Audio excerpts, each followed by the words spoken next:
Hello, everybody. Welcome back to our Juneteenth celebration here on Games Done Quick. We are ready for our next run. We've got some Kingdom Hearts remix with AngelBlade. Take it away. Hi, everyone. I'm AngelBlade13. Happy Juneteenth. Happy Father's Day. To explain the category we're doing, this is the Proud All Worlds bonus. Kingdom Hearts does get shown off at a lot of GDQ events. Usually it's beginner any percent or proud any percent. I submit the standard all worlds and the proud all worlds, but those runs are each about 3.5 hours long. So fortunately, PT and Popnotarts suggested I show off the worlds that don't get shown in the any percent category. Those are going to be Atlantica, 100 Acre Woods, and Olympus Coliseum. So time is going to start when I load in this file where I have access to all those worlds, and it'll end when I use the yellow trinity. So ready when everyone else is. Let's go countdown. 3, 2, 1, go. Good luck, have fun. Thank you. All right, so I've just beaten Dragon Maleficent. Continuing on here would bring me to the Riku Ansem fight.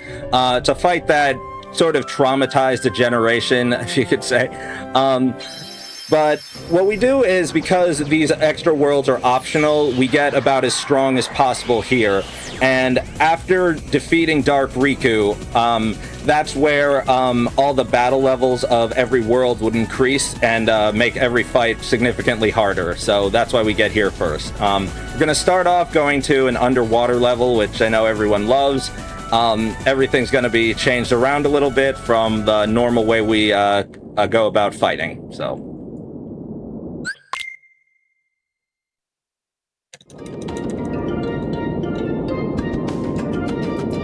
Okay.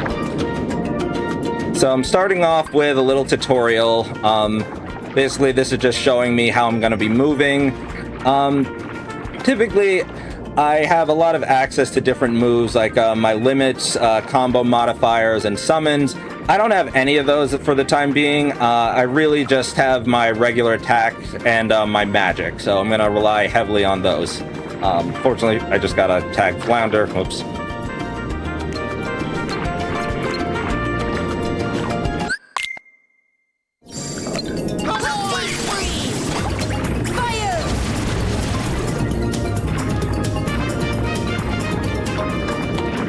Hello? Alright.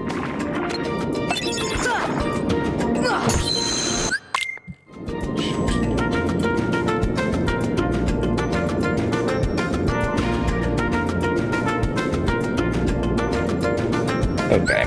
So as far as Kingdom Hearts, what got you into running this game? As far as running it as a speed run, I just, by random chance, came across a runner named Zetris doing a proud any percent run. Just followed on YouTube and just sort of tried to copy what he was doing and that's what really got me into speed running in the first place. So we'll just start. I'd always loved the series, so it had been shortly after Kingdom Hearts 3 had been announced, and shortly after it got its release date, and I had kind of just been going back through all the other games in the series up until that point. So then I just started learning to run Kingdom Hearts 1 and 2. That was back in late 2019, and right now I'm sort of looking into definitely speedrunning the other series, but I've only become official speedrunner, I guess, as far as submitting times on the leaderboards within the last year. Really, actually just since November. And I've really come to love this category. We're definitely proud to get to see it today, and only since November, and already here on the GDQ stage. Yep, glad to do it. And here I'm gonna go for a special glitch. So I just gotta really focus on this. Okay, we're gonna lock in, chat. All right, I got it.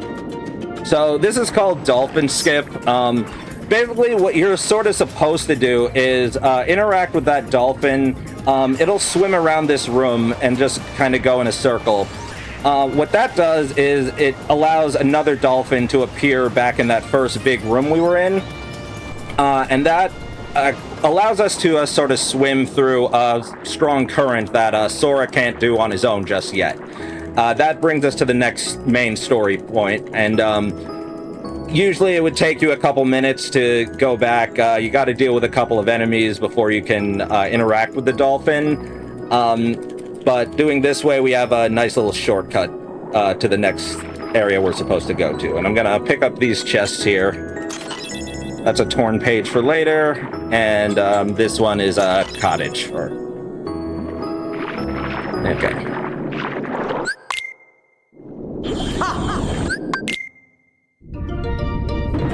So we are moving through, and we're just gonna head down this way. Oh, go ahead. Oh no, you got it. You're all right.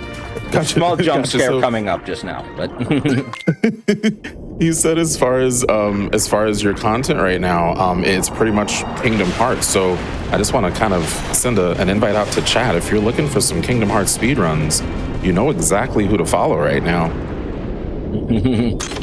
Appreciate that. Okay.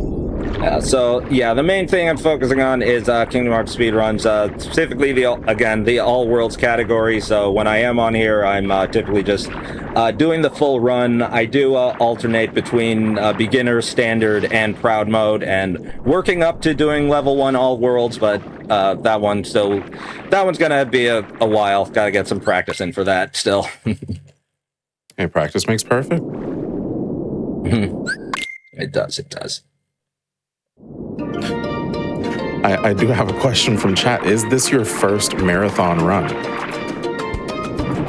Yes, this is my very first time in any GDQ related event, so hopefully I don't forget how to talk too many times during this. But we'll see what happens. You are doing great so far. Thank you, thank you.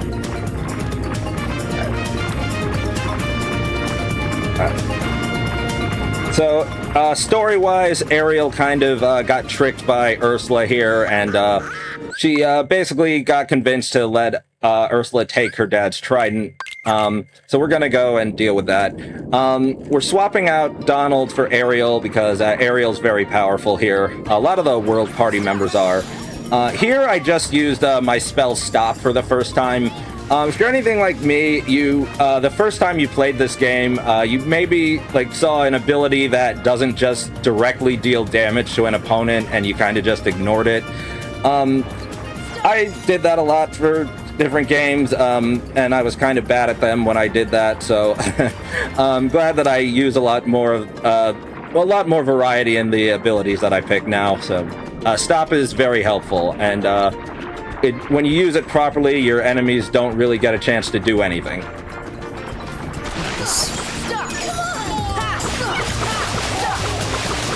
I don't like these sharks at all. No, they're really not cool. He could have attacked us in the ship, but that wouldn't have been too fun. Not very much room to move there. Okay. Alright, we're gonna do our first menu here.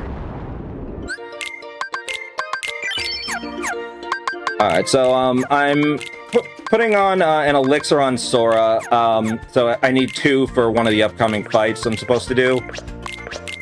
And they're taking off Ariel's action-based abilities. Her techniques are very good, but for this first fight we're gonna do, we need her to kind of just do regular attacks.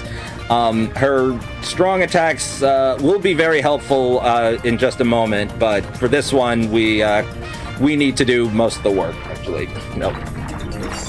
And we don't want her kind of knocking the enemy out of the way. Definitely not. Alright, so if you paid attention to what King Triton was saying, the key to damaging Ursula is this cauldron. So I'm just spamming fire on it. Eventually it'll sort of overload and cause this little explosion. Now she can be damaged, so I'm just gonna kind of use empty hits on her, which is not using the finisher. That's a big technique in Kingdom Hearts. just sometimes not finishing the full combo, and just using empty hits to keep the enemies stun locked. So now she's just sort of spinning. I can only do this in 2 phases. So you just wait till she's done spinning, and then you go back to spamming fire on the cauldron. All right, and she's down. Beautiful. All right. Okay, so now we want to put that ability back on Ariel. That'll be really helpful here. And I put on the ability Mermaid Kick, so now I can finally move much faster through the water here. Going into the final fight of the world, so now it gets a lot easier for me to move here.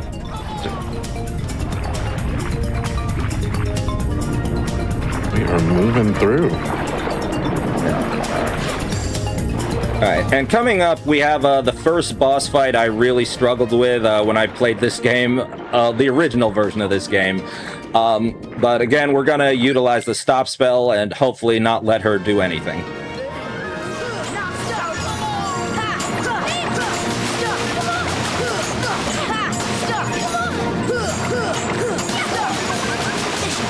Alright, so here Ariel's using her attack. She's doing a lot of damage. I'm keeping the boss stopped. Goofy's doing his job too. He's great. Does she have to look at me like that though? I guess her eyes are closed now. Unfortunately, yeah. Okay. Alright, and that should be good. Alright. Okay, so we're all set here. Well, combat-wise, we're set. We have to go and steal the keyhole to the world next.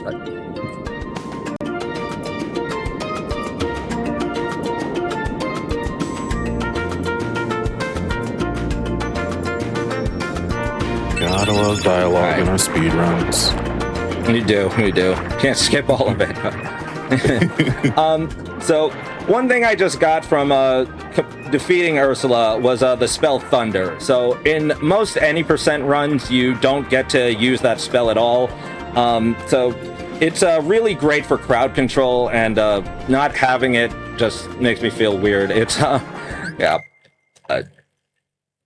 So we have a really good spell again. It's gonna come in handy when we get to Olympus.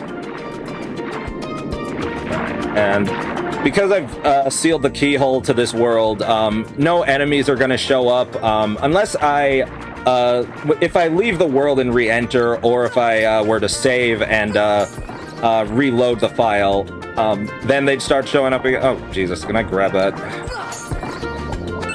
There we go. The collision on those shells is sometimes very weird with picking up items, but all good. But yeah, I'm safe from enemies in this world for a bit. We're gonna head out, and now we're gonna go to back to Traverse Town and do the section 100 Acre Woods.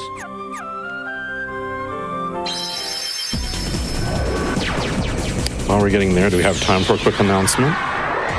Sure. I just want to welcome in our raiders and also just everybody that's watching.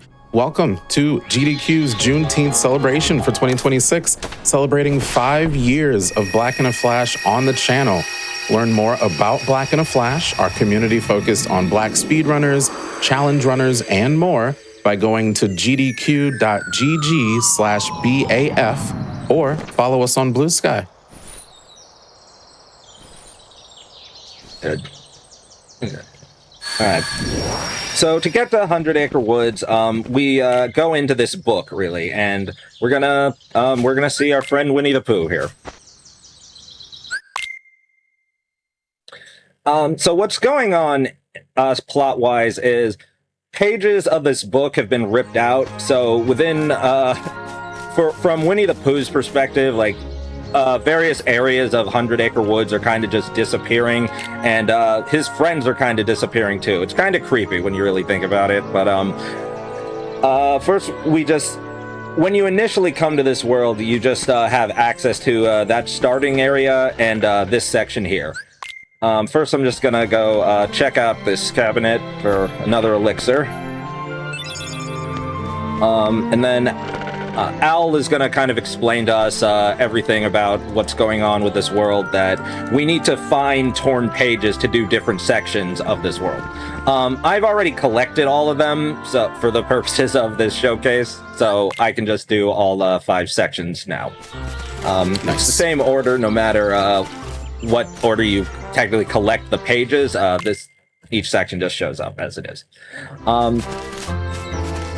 Alright, so here we start the first mini game.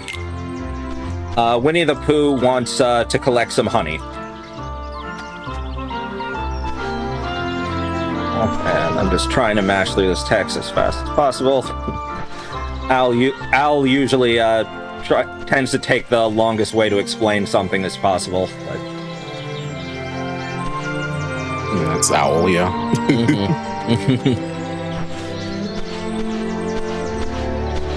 While Owl is explaining, what is your favorite Kingdom Hearts? I know you mentioned that you've played all of them, it seems like. What's your favorite casually and speedrun-wise? Casually right now, well, casually it's Kingdom Hearts 2. When that game originally came out, I got it opening day, and I started playing it at 6 o'clock, and I stopped playing it at 6 o'clock. My parents were not super happy about that the next day, but I was still on spring break, so it wasn't too bad. But yeah, that's my favorite game of all time. Right now, Kingdom Hearts 1 is my favorite as far as speedrunning it, but I do plan on really getting into at the very least, want to learn to speedrun 1, 2, and 3 very well before 4 comes out. And working on potentially doing a full series speedrun, but we'll kind of see what happens about that, because that might take a while. I was going to say, how long would that take? I did the math. I was joking about it with another streamer who's been recently getting into the any percent speedrun.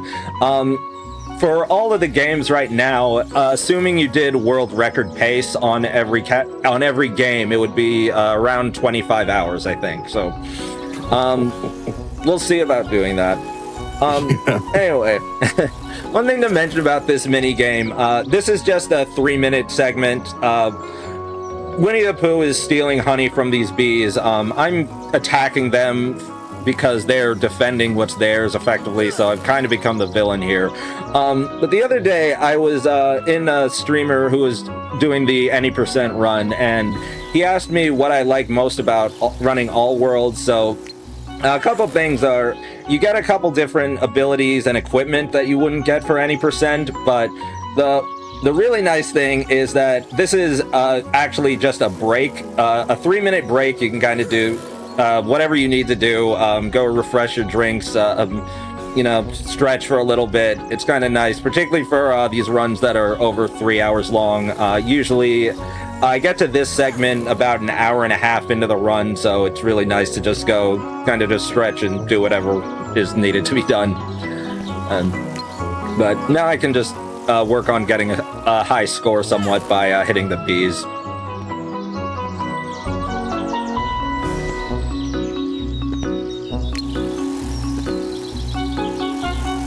Notice every time I hit one, Sora does this little hop. If you're playing this casually and you're trying to work on this, this is one where it's easier if you don't try to move him as much, just kind of lock onto the bees, hit them, and then just let the game auto jump you, where it'll like bring you to like the closest branch, or try to. Like if you're moving the control stick too much, there's a higher chance you just fall back to the ground.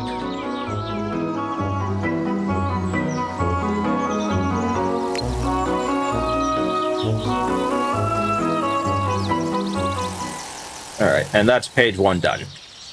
Nice.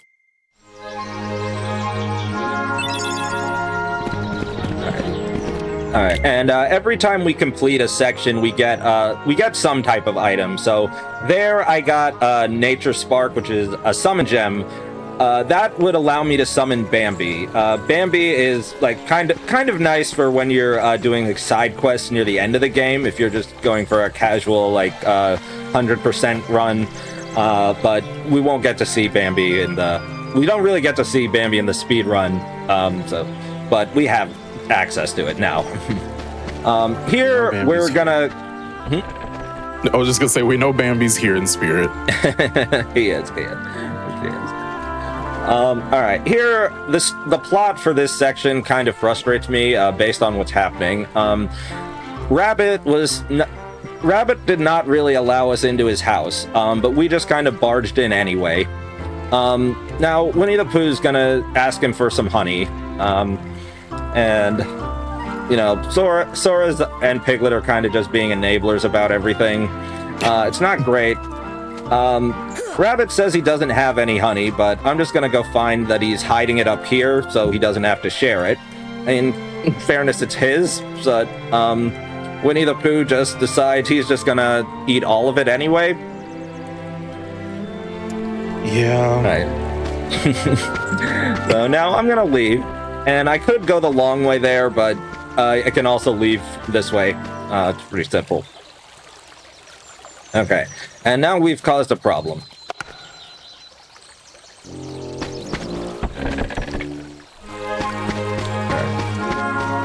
Alright, so Pooh Bear, because he decided to just not use the door, now he's stuck, and we have to figure out a new solution. And Rabbit was just minding his own business at home, and everyone just showed up and messed up his day, really.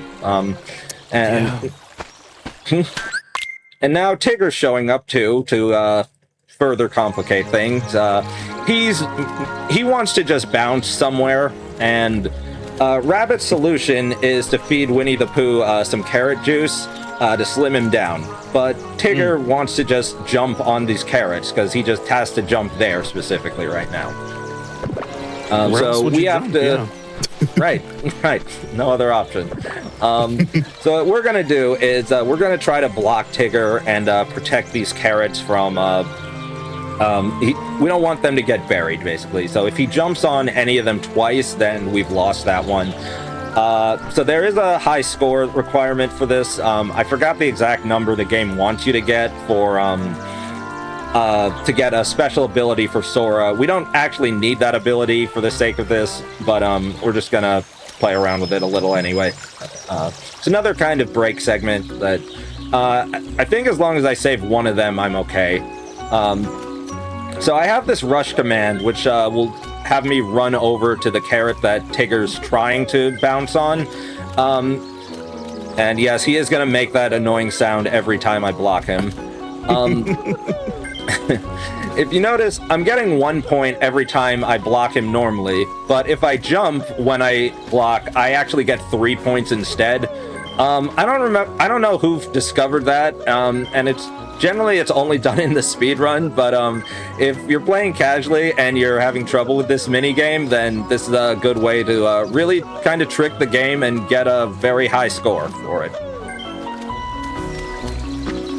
This is something. Like, I'm just imagining someone next door watching this, like, hello? Right?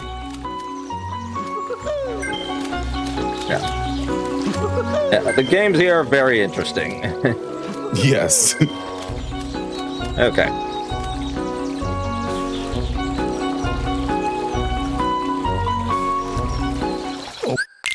All right. So fortunately, we've saved enough of the carrots, so we can help Winnie the Pooh get out of a problem he kind of created himself. But that's what it is.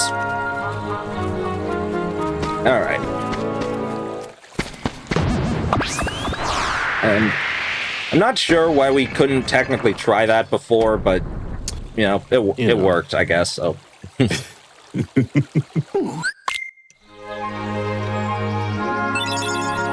Alright, so that one's just a pretty common synthesis item. This one potentially gives us one of the better abilities that we'll be able to use later. Another kind of messed up one from a story perspective. We'll see as long.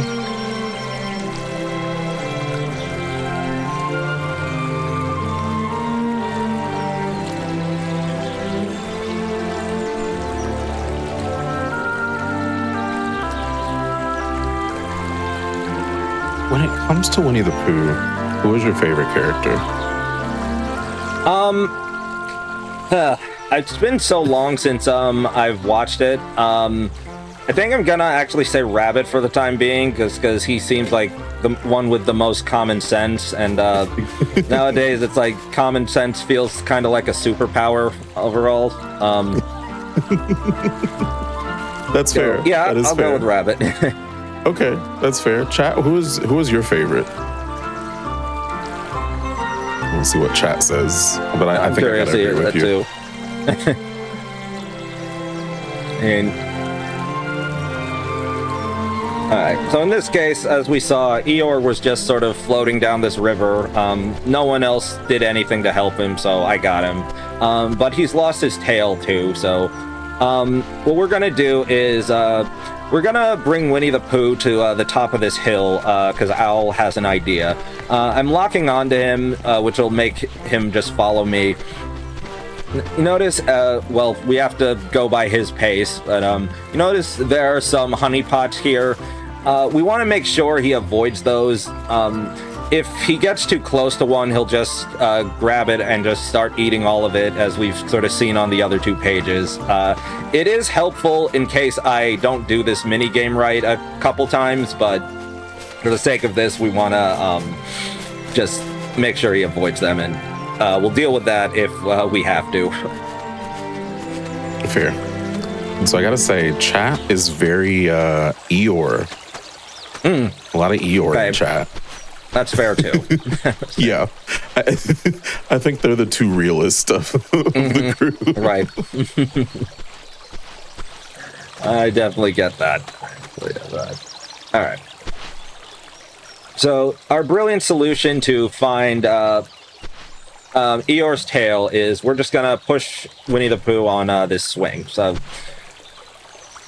here we go. He's showing me how to do it, and Owl is gonna raise his wings when to help me indicate when I should push Winnie the Pooh. So hopefully I do this right. I've never needed guidance on how to swing a swing. Alright, and here we go. We're gonna launch him through the air, and if I time everything properly, he should land right on this set of logs. And conveniently, Eeyore's tail was just right there. I don't know why we didn't just try looking in that area before we did anything, but again, I guess they have to make me do something complicated, so. You know. All right.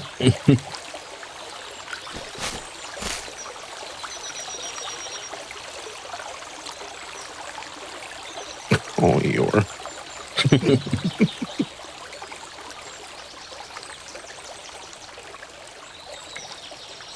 All right, and maybe Al just did that as a mean joke, to be honest, but... All right. Yeah.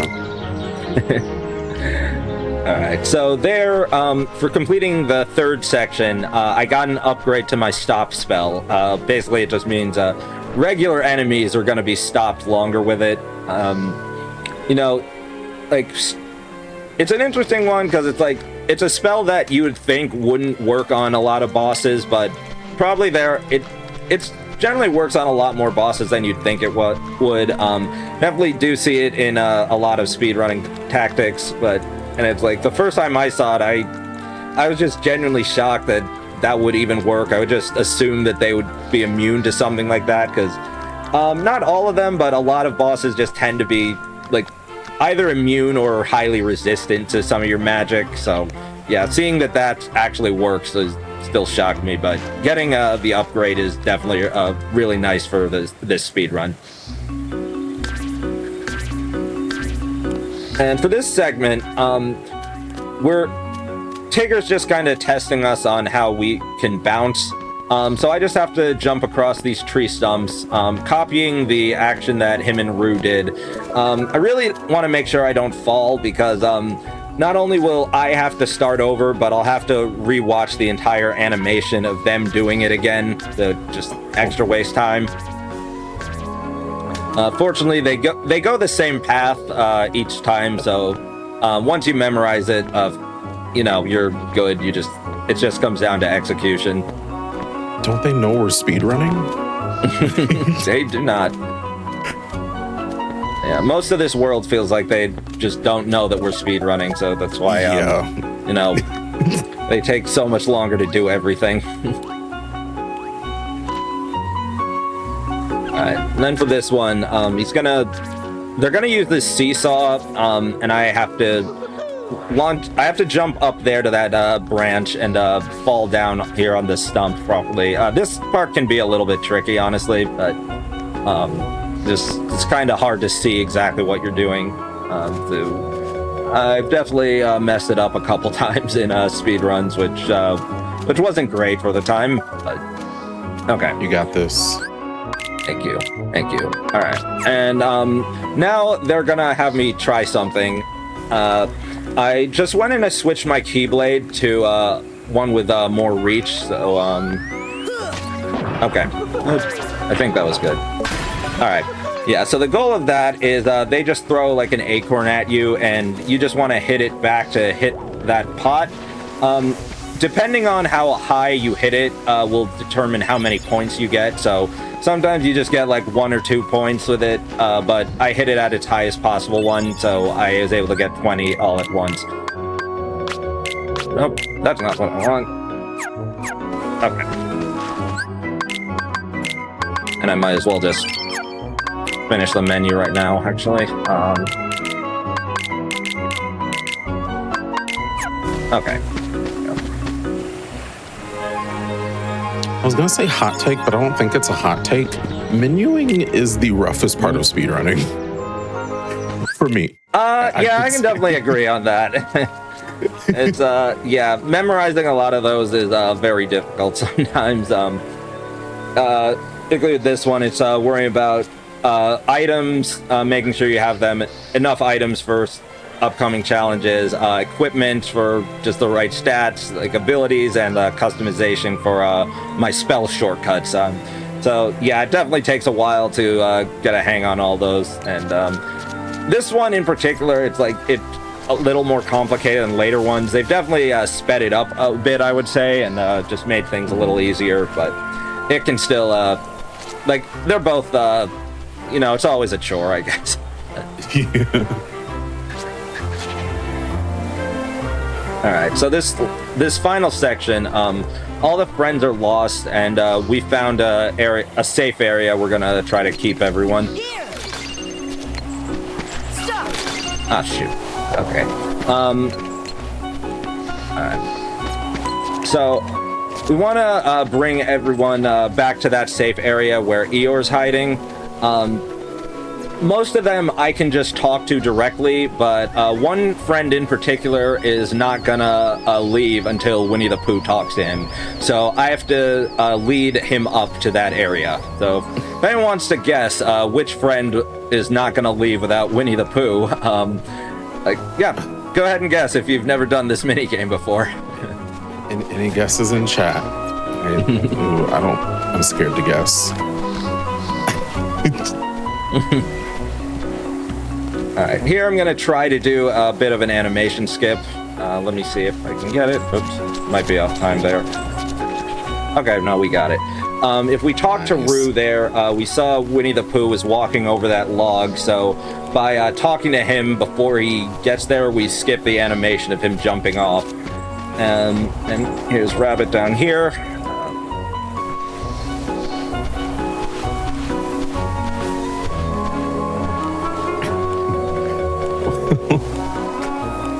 Chat is guessing. Right? We have Rabbit, Sora, Donald Duck, and Piglet. Well, one of those was right. Oh, it's Donald Duck, isn't it? Yes, it's definitely Donald. It's always Donald causing problems. Yes. All right. Here I'm setting up for something else. Want to bring Winnie the Pooh over to that flower, so he'll raise up to this that higher ledge there. And as I'm coming out of this transition, I want to swing my Keyblade, and that lets me gain control of Sora, so I can kind of just jump up here before Winnie the Pooh's animation finishes, and I can just kind of dance around like that a bit. Doesn't even save that much time, but it looks kind of funny, so It did. It very much did. Okay.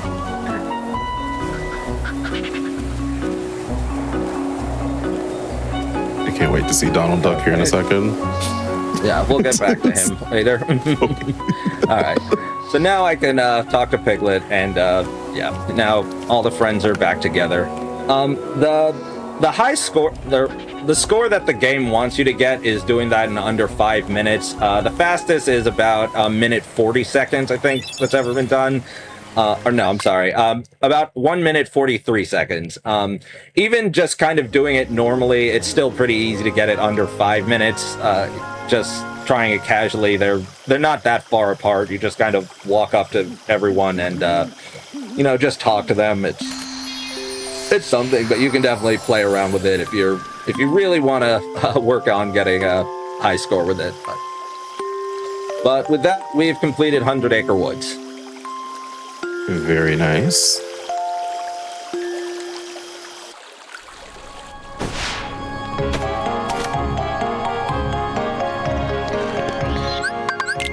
All right, and now we're gonna head to our final world, Olympus Coliseum.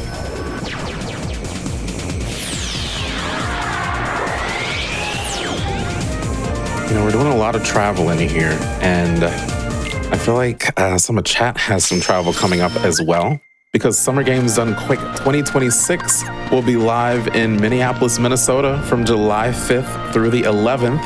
You can visit gdq.gg to learn more or register for the event. And you can get the schedule at gdq.gg/schedule. And we do have quite a few members of the Black in a Flash community with runs during the event. So be sure to check those out as well. Looking forward to those for sure. Oh, yeah. Okay, so what's going on here is Phil is offering a competition in a tournament. So we want to compete in it, but he doesn't think we can. He doesn't think we have what it takes yet. So he's testing us by making us break some barrels. So I had a basic segment first, and now this is the advanced one. There are five more barrels to deal with. It's yeah, not a ton to say about it. I'm also coming here much later than I'm supposed to, compared to like what you would do casually. So I have you saw I was using my gravity spell on a lot of the barrels, but so Phil doesn't think we have what it takes still, but he still gave us an upgrade to our thunder spell. Well, it's something, You know. All right, and even though Phil just denied us entry to the tournament, Hades just kind of gave us a pass, so Phil's just like, well, okay, I mean, I guess you got what you need, so go ahead.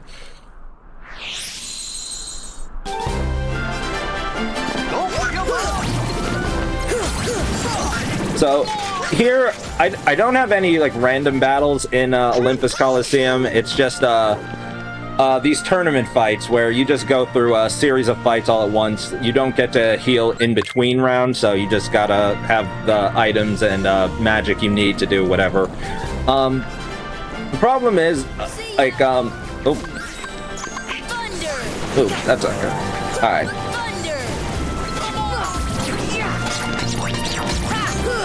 All right, minus thing there. Yeah, okay. All good. One of the things is, if you're playing casually, you would generally come here at roughly level 15-ish.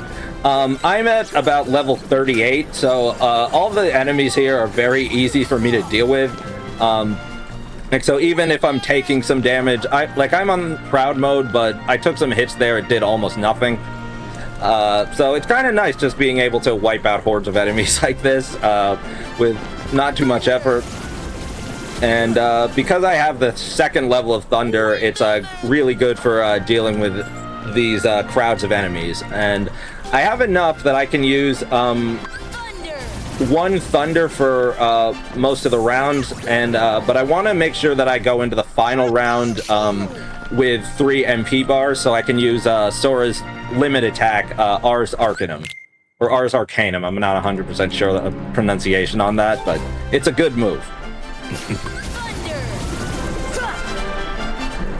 That's the power of the Keyblade. Alright, so now we're going into the final fight for this section. And this guy's, you know, some of you might recognize this guy.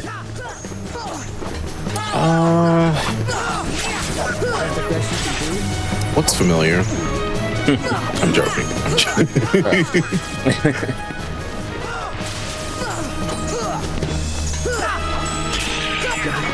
Alright, so another fight that if you fight him when you're supposed to, it's actually somewhat difficult. You know, it's one where the game is kind of nice to you. It's so you can lose that and still progress the story, you know, because it's still very early in the game when you do it, but...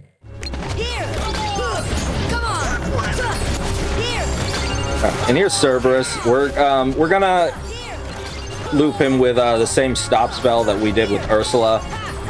He has 2 HP bars, but he's only slightly stronger than Cloud, but not... Yeah, that wasn't too... Yeah, again, I'm much higher leveled than I'm supposed to be here, so it doesn't get to do that much.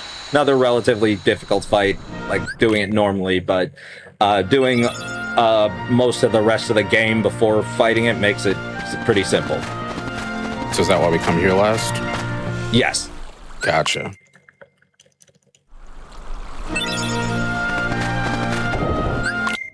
What is your favorite book in the game, actually? Sorry? What? Say that again? Didn't hear you. Oh, sorry. What is your favorite book in the game? Or my favorite level or world or... Yeah, your favorite world, sorry. Okay, I've been probably saying this a lot. Playing the game normally, I would say Agrabah. I love just the way the world's set up. I like the unique designs of all the enemies. But it's my least favorite in terms of speedrunning because you have just 4 boss fights and almost all of them are terrible. Something almost always goes wrong. But the design-wise, it's great. Like, I like the way they implement the story in it and just the look and feel of it. And Aladdin's a really good party member. Fair. Very fair. All right. So by completing that section, we got that initial segment with beating Cerberus. We got access to compete in the regular tournaments. Phil has dubbed us as junior heroes now. Each of the 3 tournaments unlocks when I complete certain worlds, and because I've already done them, I have access to all 3 of the tournaments. So this is the Hercules Cup. This is the main important one for you know, actually the all-world section of this game, where we just have to beat this, which allows us to seal the keyhole here.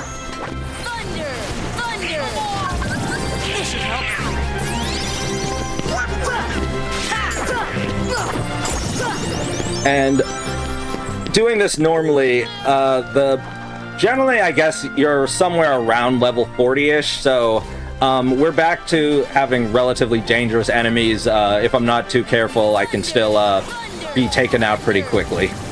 Gotcha. Okay.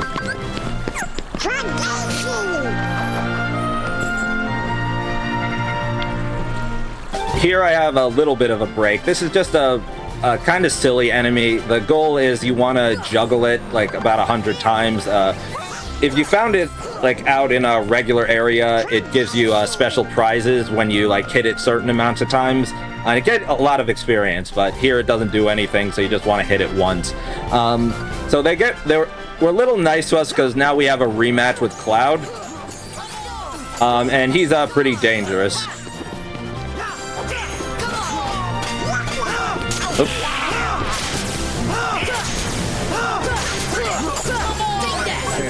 Oh.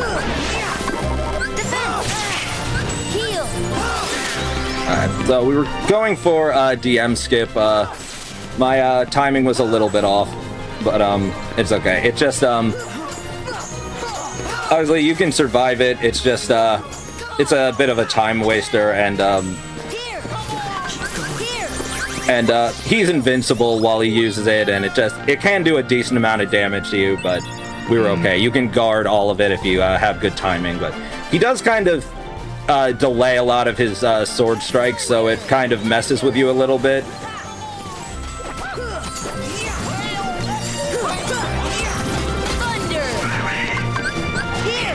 Alright, I'm gonna use this. Come on! This should help. Okay. 2 more rounds.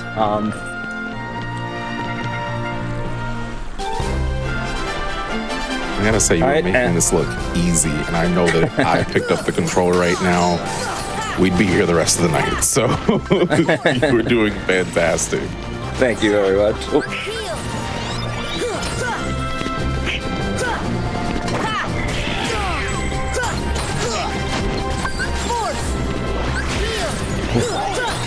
All right, Donald died. That's you tend to see that happen a lot, honestly, but we work with it. All right, so if anyone wants to try and guess now, we're in the Hercules Cup. Who do we think the final boss is? There's options. We'll see what chat thinks. I hope they answered quick, because, well, it's Hercules. And, you know, Hercules, being a god, he is invincible. So, we're going to get rid of his invincibility by throwing barrels at him. Not sure the logic behind it, but,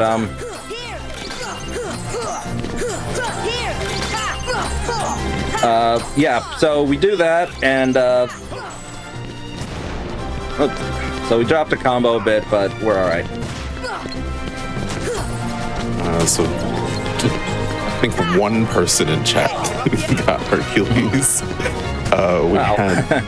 We had Cloud again. Okay, there we go. Sure. Donald Duck, but also SpongeBob was in the mix. So. Oh, SpongeBob would be fun to fight. There are a lot of pretty cool mods that just have random things like that. In particularly in Kingdom Hearts 2, where I know they've swapped in Elmo as the final boss, so SpongeBob wouldn't be a bad option. Oh my goodness. So anyway, by completing that tournament, we got access to Yellow Trinity. So, 3, 2, 1, time. There we go. All right. So by using that Yellow Trinity, we get access to the keyhole of this world, and we're able to sort of complete it. Oh.